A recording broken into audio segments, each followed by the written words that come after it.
منبر پہ جلوہ فرما معزز برادران اہل سنت و جماعت، حاضرین بزم،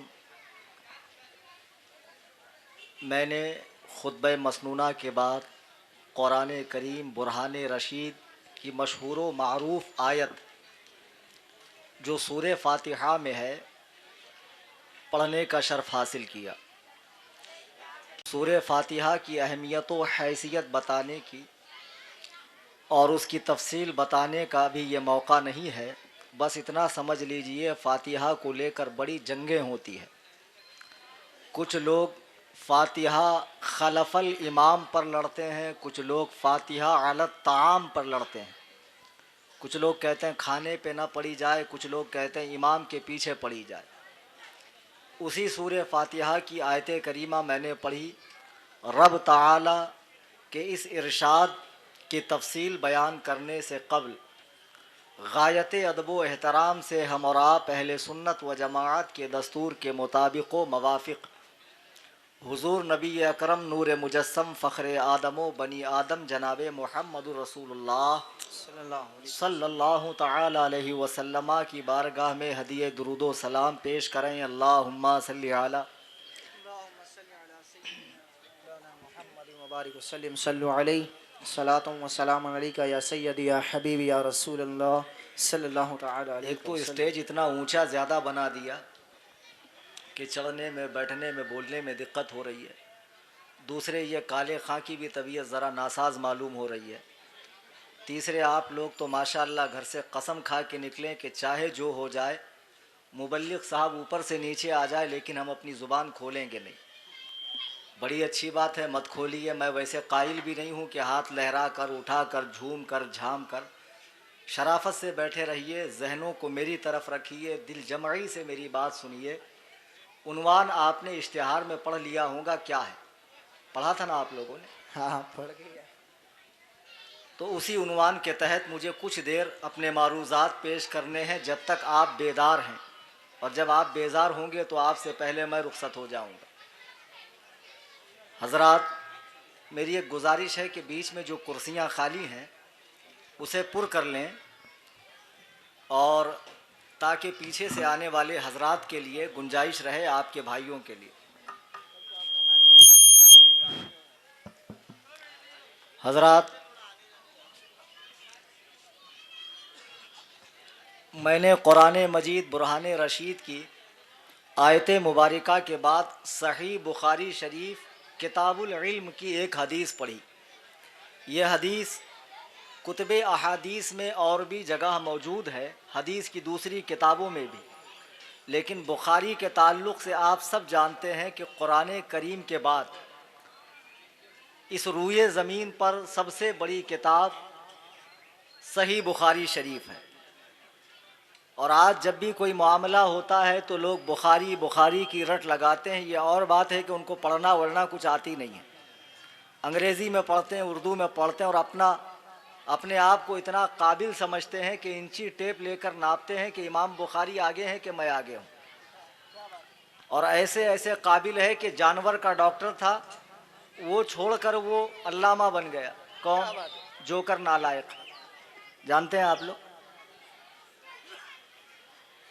اب ایسے لوگ بخاری پڑھیں گے، ایسے لوگ بخاری سکھائیں گے تو مولوی لوگ کیا کریں گے؟ عجیب بات ہے، بخاری پڑھنے پڑھانے کے لیے کیا چاہیے وہ میں آگے بتاتا ہوں، پہلے حدیث کا ترجمہ کرتا ہوں جو حدیث میں نے پڑھا۔ آپ لوگ اس بات کے لیے ایگری ہیں؟ تیار؟ بیدار ہیں؟ بیدار ہیں۔ میں نے صحیح بخاری کتاب العلم کی ایک حدیث پڑھی، حضرت عبداللہ ابن عمرو ابن عاص روایت کرتے ہیں، قال سمعت رسول اللہ صلی اللہ علیہ وسلم یقول، ہم نے اللہ کے رسول صلی اللہ علیہ وسلم سے سنا۔ کیا سنا؟ ان اللہ لا يقبض العلم انتزاعا ينتزعه من العباد، اللہ تعالی ایسا نہیں کرے گا کہ سینوں سے علم کو کھینچ لے گا، اللہ ایسا نہیں کرے گا، اللہ تعالیٰ ایسا نہیں کرے گا کہ سینوں سے علم کھینچ لے گا، بلکہ اللہ تعالیٰ